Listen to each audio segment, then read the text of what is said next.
10 de la mañana con 36 minutos en todo el país. Estamos en vivo y le damos la bienvenida al doctor Tomás David, que es el responsable de la diplomatura en acupuntura de la Universidad CLAE. ¿Cómo le va, David? ¿Qué Bienvenido. tal? Buenos días, muchas gracias. Un gusto siempre estar acá Muchas y gracias. conversar de temas que son de interés de mucha gente, no de todos, pero Sí, señor. seguramente algunos se interesarán más a partir de esta charla y es bueno hacerlo. Seguramente así será. Bueno, cuéntenos de esta diplomatura en acupuntura. Bueno, la diplomatura en acupuntura es, para decirlo en palabras sencillas, un posgrado para médicos.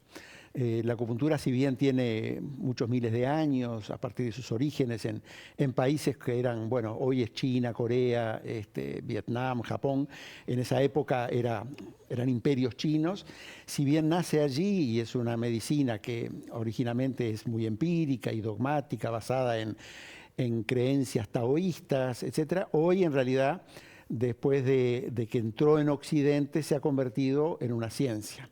Se ha convertido en una ciencia porque Occidente se interesó mucho, el mundo académico, el mundo de las investigaciones se ha interesado y dice, bueno, pero ¿cómo funciona esto? Porque que es efectivo ya nadie dudaba, o sea, que es buena para el dolor, que es buena para dormir, que es buena para tantas cosas, no había dudas, pero ¿cómo es que funciona? Eso de los canales, los puntos, ¿qué hay atrás de eso?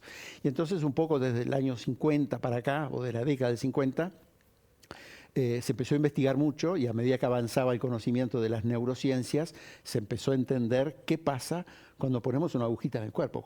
¿Cómo es posible que poniendo una agujita que no tiene remedio, que no tiene nada, se produzca ese beneficio? Y bueno, se empezó a conocer y conocer y se entendió, ahora sí sabemos mucho, seguramente no sabemos todo, de cómo funciona.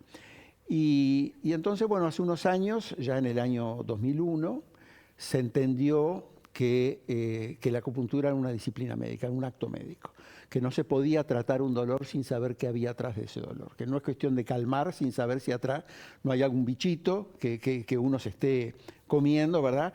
Y entonces en el 2001 salió un decreto del Poder Ejecutivo en el cual se estableció que la acupuntura es un acto médico.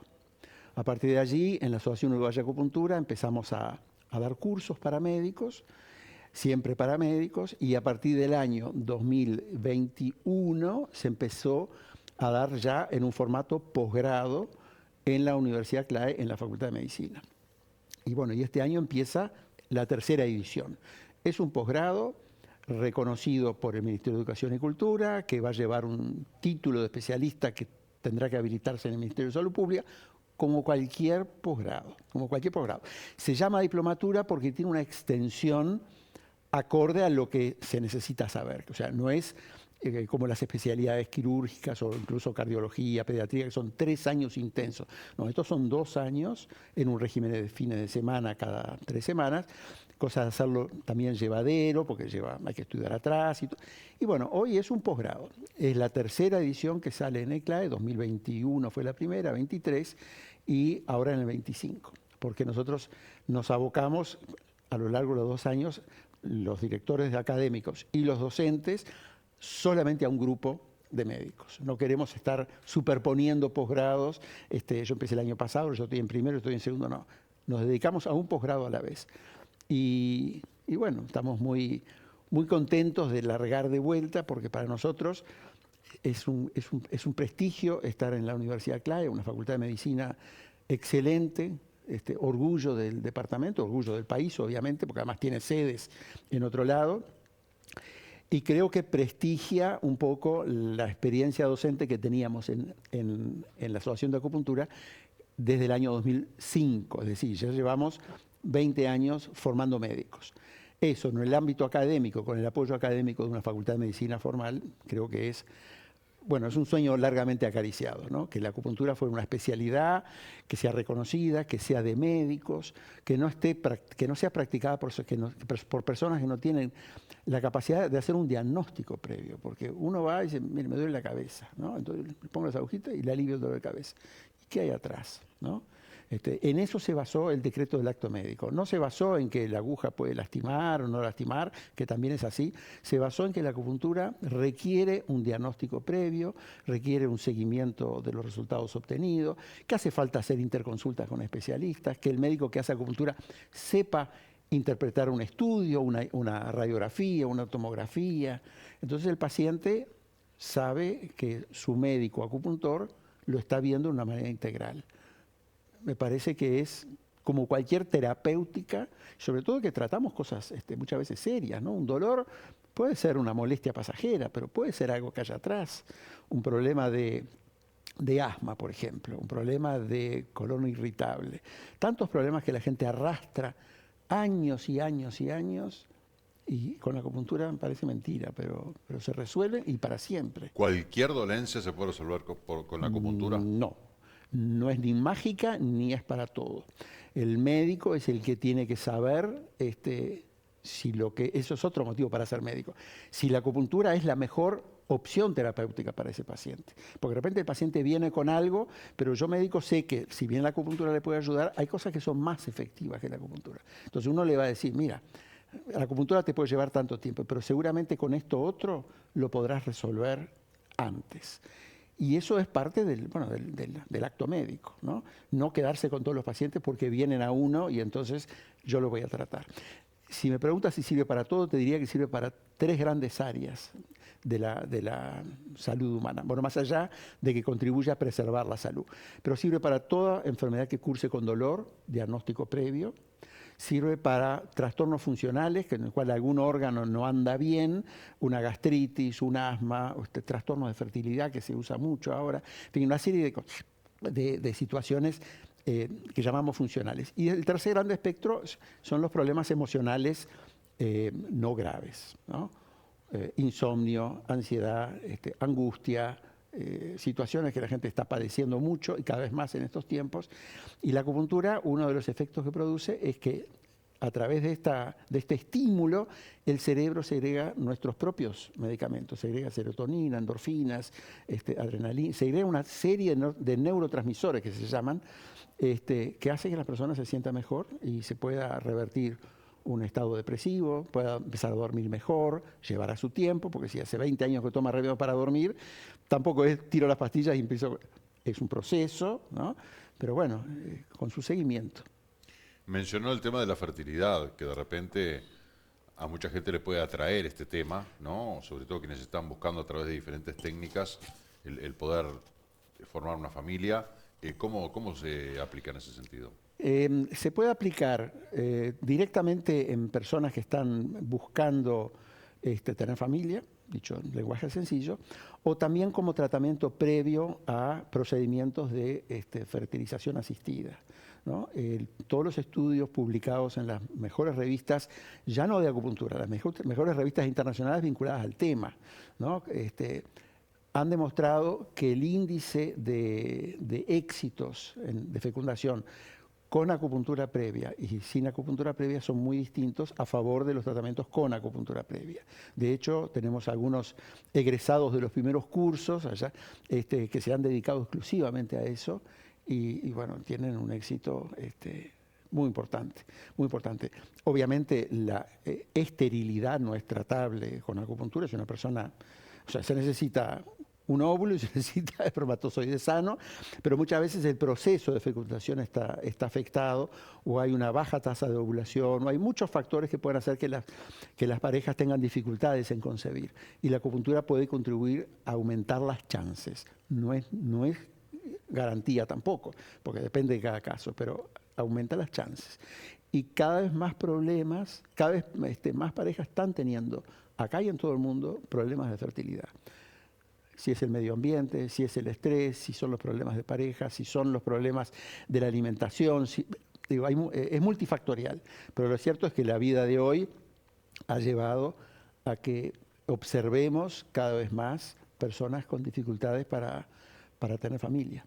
Uno de los motivos, entre otros, de la caída de la tasa de fertilidad en varios países, de la tasa de natalidad, natalidad, sí. En varios países, ¿no? Efectivamente. Ahora, hablamos de la acupuntura y uno puede decir, bueno, pero yo entro a Google, busco en YouTube y encuentro tutoriales, encuentro gente que voy, me lo hace en la casa o vienen a mi casa. Como que se ha banalizado un poco el tema de la acupuntura. Está muy bueno todo lo que usted señaló del tema del posgrado para médicos y además el diagnóstico previo, pero hay mucha gente que de repente recurre a eso capaz que a sabiendas de que no es lo mejor, pero que igual capaz que me da la solución que yo quiero ahora, y otros que ni siquiera saben y lo hacen pensando que ahí está la solución verdadera. Por eso nosotros creemos que la información al público es la mejor herramienta para evitar ese tipo de terapéuticas en manos de personas bueno, que no tienen el entrenamiento adecuado. Ahí nosotros decimos muchas veces que los riesgos son dos. Si bien una parte del riesgo es el riesgo de la acción, es decir, de poner una aguja donde no se debe, de hecho existe descripción en la literatura mundial, ya ni hablemos de los muertos por acupuntura, que están descritos de personas que sin conocimientos de anatomía ponen una aguja en determinada región y bueno, si algún médico me escucha, un hemopericardio, que es pinchar la bolsa cardíaca, que está acá, y un sangrado dentro de esa bolsa y el corazón no se puede dilatar y produce un paro. Existen muchos casos descritos en manos, bueno, muchos no, pero unos cuantos casos descritos. El último recuerdo que fue en México, en el cual murió un paciente. Pero dejando de lado de eso, es relativamente frecuente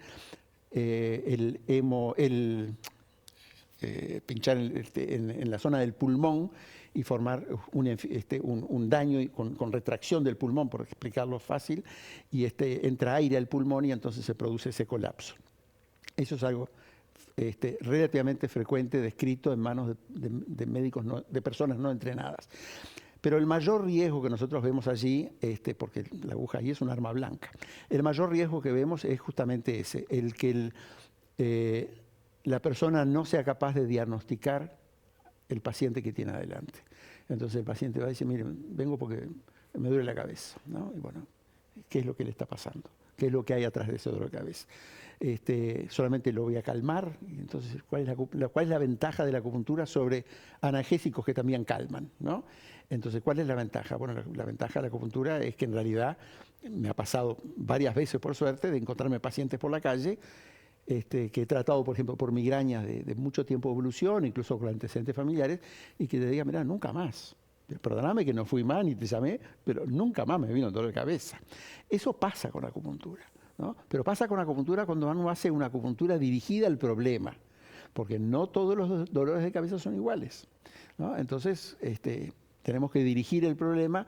Muchas veces tenemos que conocer a la persona de fondo, cuál es su situación familiar, cuál es su situación laboral, qué pasó, por qué, cuándo empezó, una serie de cosas que uno hace y que tiene que descartar algunos estudios, ¿no? ¿Viste neurólogo, no viste neurólogo? ¿Qué te dijo el neurólogo? ¿Te hicieron una tomografía? En fin, ese tipo de cosas. Todo dolor de cabeza tiene que estar estudiado. Y bueno, el hacer acupuntura en manos de personas legas, que como tú dices, abrirse un libro, de repente dicen, mira, esto va más o menos acá, y ponen. Y capaz que si ponen 50 agujas, algún efecto hay, porque algunas le van a embocar, pero están haciendo un tratamiento que no es lo que hay que hacer. Y corriendo unos riesgos. Corriendo riesgos. Muy grandes. Corriendo riesgos, sí. Yo creo que el mayor riesgo es justamente perder la vida. Y bueno, eso es uno de ellos. Ha pasado. No es lo más frecuente, pero está descrito en la literatura. Pero es lo peor que puede llegar a pasar. Puede llegar a pasar. Puede llegar a pasar. No es que no le pueda pasar a un médico, es altamente improbable. El médico tiene la forma, por más chambón que sea el médico sabe que en ciertas cosas, en ciertos lugares no puede clavar una aguja. Por más chambón que sea el médico, pero ¿No? ¿hay chambones que llegan a ser médicos? Yo supongo que no, esa, porque ¿no? es una carrera, podrá uno ser... Podrá haber estudiantes chambones, pero quedan por el camino. El que se recibe no es chambón. No, médicos chambón. A ver, la carrera de medicina es una carrera larga. Y requiere mucha dedicación, mucho estudio. Yo no digo que haya que ser Albert Einstein para hacerla, pero bueno, requiere de mucho esfuerzo, algunos más, algunos menos. Lo que no podemos evitar es que haya de repente médicos irresponsables, ¿no? Las personas son como son, en cualquier profesión. O médicos que no se dediquen el tiempo necesario a su paciente. Y eso es culpa un poco a veces de los médicos, a veces un poco del sistema, que a uno nos ponen 4 pacientes por hora, ¿no? En las instituciones y bueno, y eso lo viven todos diariamente los que están trabajando en una institución pública y privada, en la cual el médico no tiene el tiempo de dedicarse. Pero hay otros médicos que lo tendrían y quieren ver más pacientes o atienden las apuradas o ponen ayudantes y cosas por el estilo, y eso, bueno, eso ya es parte de la responsabilidad de cada uno, ¿no? El médico tiene que ser responsable, no solamente no ser chambón, sino ser responsable y dedicar tiempo a un paciente. Por término medio, nosotros estamos con un paciente de acupuntura 1 hora cada uno. La primera vez la consulta es mínima de media hora, más la sesión. Después, antes de cada sesión, estamos 10, 15, 20 minutos evaluando cómo ha sido el resultado de la sesión anterior, porque cada sesión puede llevar agujitas en lugares diferentes, eventualmente, porque uno tiene que ir ajustando de acuerdo a la idiosincrasia de ese paciente y de ese caso clínico. Si tenemos que dedicarle tiempo, y eso es parte de la responsabilidad médica. No es lo mismo el médico que pone 4 pacientes por hora o el médico que pone un paciente por hora. El paciente también advierte esa diferencia. El paciente lo nota, Sin duda. Y bueno, muchas veces la acupuntura existe en alguna institución de salud y termina yendo al acupuntor privado porque sabe, pero pasa en otras especialidades, ¿no? No quiero mencionar alguna en particular, pero uno puede ir al especialista en la institución y en 10 minutos está fuera, y puede ir al especialista en consulta privada o por algún seguro, de esos que el médico realmente tiene tiempo de dedicarse, y la calidad de atención uno la nota, porque el tiempo del médico con el paciente es la primera gran herramienta para conocer lo que hay. Después está qué es lo que pregunta, pero digo, el tiempo de conocer a su paciente. La relación médico-paciente pasa por ahí, pasa por entenderlo, eso se llama empatía, pasa por sentir lo que tiene el paciente, y eso también se llama humanismo, y eso es una de las características de la Facultad de Medicina de la Universidad CLAE, donde realmente la corriente humanista tiene un rol preponderante. Y bueno, y en este posgrado médico nosotros lo que buscamos, en este posgrado de acupuntura, es justamente enseñar una disciplina en la cual nos conectamos con el paciente, entendemos por lo que está pasando, lo tratamos y lo vamos siguiendo bien de cerca, a ver qué es lo que está pasando. Y hacemos incluso en el segundo año una especie de policlínica en el cual los pacientes vienen bajo supervisión de los docentes, los estudiantes que son médicos, todos médicos graduados, van haciendo su formación, su práctica, van viendo cómo adaptar los tratamientos, van a ver qué pasa cuando algo no mejora, cómo ajustar, saber reconocer que un paciente de repente no es para la acupuntura, y etcétera, etcétera. Y eso es un rasgo diferencial de cómo se desarrolla este posgrado en la Universidad CLAE. Es el tiempo que nosotros le dedicamos. Lo mismo el tiempo que le dedicamos los docentes a los médicos alumnos. O sea, ¿por qué hacemos un curso cada 2 años? Para estar a full con ellos. Y tenemos un grupo de WhatsApp en el cual entre clase y clase nos estamos comunicando. Los alumnos hacen preguntas, tienen dudas. Después, cada fin de semana que tenemos clase, empezamos con una evaluación parcial, evaluación que obviamente hay que aprobar, pero después que los médicos se entregan, hacemos la corrección colectiva de eso. A ver, los que se equivocaron en esto, ¿qué pasó? Si muchos se equivocaron en esto, ¿qué pasó de nuestro lado? Que no supimos expresarlo bien, no entender. O sea, que dedicamos a hacer esa evaluación continua de la enseñanza y del aprendizaje para asegurar que, bueno, que el médico que hizo el posgrado salga bien formado, que es lo que nos interesa. Los que estamos más grandes, que yo ya lo puedo decir porque ya me jubilé, no tengo más consultorio, o sea, acá no estoy haciendo propaganda de nada, lo que nos queda a esta altura de la vida es tratar de que más gente reciba lo que nosotros recibimos en todos estos años, tanto de nuestros profesores, de nuestros congresos y todo lo demás, como también de la experiencia, porque nosotros a lo largo de la vida hemos tenido fracasos como médicos, sin duda, ¿no? Y aprendimos dónde están nuestros fracasos, en qué fallamos, ¿no? Nunca lastimamos a nadie, pero sí fallamos en decirle a una persona de repente, vamos a probar con esto, a ver si, ¿no? Y de repente no tuvimos los resultados que la persona esperaba, que podían haber sido de repente muy altas las expectativas o no, pero bueno, lo que nos queda a los veteranos es compartir esa enseñanza para que otros puedan a su vez volcarlo. ¿Y eso en qué termina? En dignificar, en enaltecer la especialidad, ¿no? Y en enriquecer el caudal de conocimiento de quienes vienen atrás. Exactamente. Nosotros tuvimos grandes dificultades para estudiar acupuntura. Acá no, en los años finales de mediados de los 80, fines del 80, a ver, no había ni agujas de acupuntura. Nosotros siempre contamos entre risas con el otro compañero que es director académico. Nuestras primeras agujas eran sondas lisas de endodoncia, que eran de metal. Sondas lisas. Y con eso era lo que había. Después empezamos a viajar y a traer agujas de otro lado y no había suficiente, con lo cual había que esterilizarlas o había que poner las agujas en un tubito, pasarlas por un autoclave y usar siempre las mismas agujas en los pacientes. Hoy eso ya no existe. Hoy existen varios importadores de aguja de acupuntura en Uruguay, son estériles, son con fecha de caducidad, se abren, se usan y se tiran como material cortopunzante en las cajitas rojas. O sea, ese riesgo que en algún momento también había, ¿no? Y que la gente decía, sí, pero eso transmite el SIDA, ¿no? Cuando el pavor del SIDA o transmite la hepatitis, bueno, eso ya no existe tampoco, ¿no? Hoy uno compra cajas de 1.000, de 2.000, de 5.000 agujas, usa, pone, saca y tira. Y eso está disponible en Uruguay, está disponible incluso acá en Maldonado. Entonces, esa dificultad que tuvimos hace tantos años ya no la tenemos. Pero nos fuimos formando como pudimos. Tuvimos la suerte de conocer a un gran maestro chino, profesor de la Universidad de Nanjing, que había emigrado a la Argentina. Y bueno, durante varios años íbamos viajando a Buenos Aires a formarnos y eso. Pero no había cursos acá. Hoy la posibilidad es no solamente de tener un curso, sino tener un posgrado.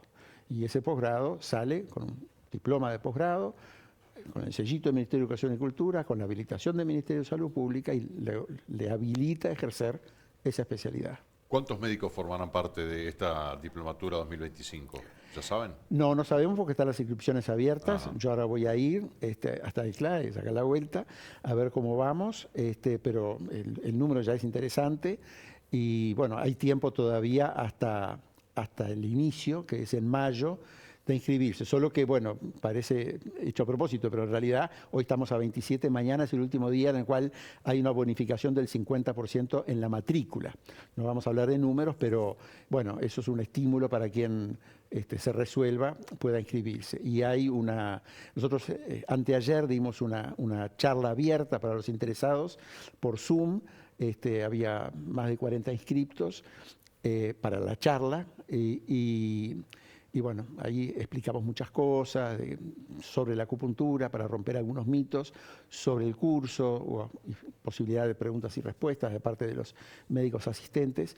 Esa charla quizás en un futuro la repitamos, pero de todas maneras está grabada. O sea que si alguien la quiere escuchar, quedó grabada. Y de esos 40 participantes, la gran mayoría formarán parte, probablemente. Posiblemente un buen porcentaje, también tenemos un cupo máximo, porque no por capacidad de aula, que las aulas sobran, pero sí porque en la parte práctica, desde el día 1, es decir, el 3 de mayo empiezan las clases, damos unas charlas introductorias y ya ponemos agujas para que los médicos empiecen a percibir, aunque no sepan dónde va, nosotros les decimos, prueben acá, percibir cómo se pone una aguja y qué se siente como poner una aguja, porque se ponen agujas entre ellos. Claro, claro.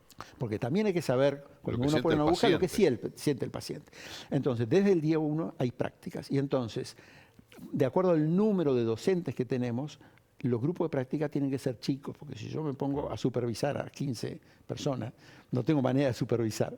Entonces, bueno, en grupos chicos esa práctica. Y ese es de acuerdo al número de docentes que tenemos, es el cupo que establecimos para inscribirse.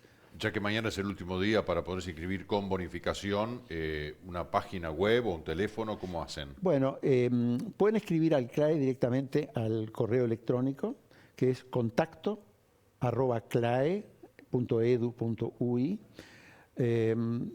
Y ahí les van a dar la información fundamental. Si las preguntas son relativas, eso es fundamentalmente la parte administrativa, ¿no? de pagos, cuotas y demás. Y si tienen interés en comunicarse con cualquiera de nosotros, los responsables académicos, el correo sería acupunturamedica todo junto, @clae.edu.ui. Y ahí somos nosotros los que respondemos y hablamos sobre todas las dudas que pueda haber con respecto al curso, el régimen, porque esto se hace un fin de semana cada 3 semanas. Un fin de semana se hace acá en el CLAE, un fin de semana se hace en el CLAE de Montevideo, un fin de semana se hace en Punta del Este. Eso se hace para facilitar. Siempre presencial. Siempre presencial, siempre presencial. Y entonces, claro, porque esto tiene mucha práctica atrás. Si bien las teorías podrían enseñar por Zoom, como en todos los fines de semana hay prácticas y después empiezan a verse pacientes y demás, Claro.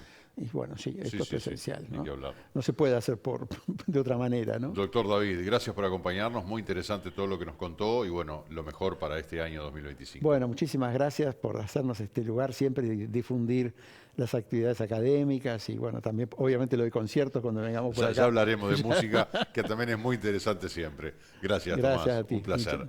Vamos con nuestro móvil, le damos la bienvenida a Rodrigo Fernández, Marcelo Biurrun. Buen día, Rodrigo. ¿Por dónde andan?